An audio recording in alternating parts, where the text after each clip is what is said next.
எல்லாம் படிக்க ஆரம்பிச்சிட்டோம். இந்த பெட்ரோலுக்கு எங்கேயா போறதுன்னு கேள்வி.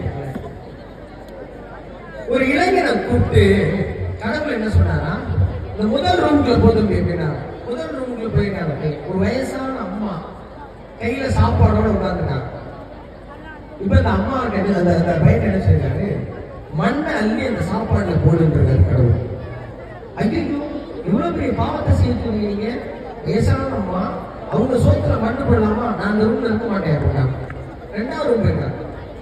இப்போ ஒரு கண்ணு தெரியாத தாத்தா, அவரு யாசகம் வாங்கி பிச்சை எடுத்து பணம் சேர்த்து வச்சிருக்க, அது ஒரு 60 ரூபாய் 70 ரூபாய், அந்த பணத்தை எடுத்துக்க அப்படின்னு சொல்லியிருக்காரு கடவுள்.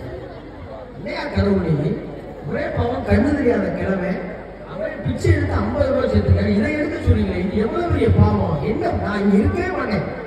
அடுத்த அறைக்கு போயிருக்கேன். சின்ன குழந்தை, அழகு குழந்தை, இந்த குழந்தையை கழுத்து தெரியும் கொண்டு கடவுள். நீ கடவுளே நீ நினைக்கிறேன், நீ மாறு வேஷத்துல வந்திருக்க, நான் இங்க இருக்க மாட்டேன். இப்ப 4வது ரூம் போயிட்டேன். 4வது ரூம்ல அவருக்கு தேவையான பொருளா வச்சிருக்காங்க. இங்க இருக்கியான்னு கேட்டிருக்காரு கடவுள்.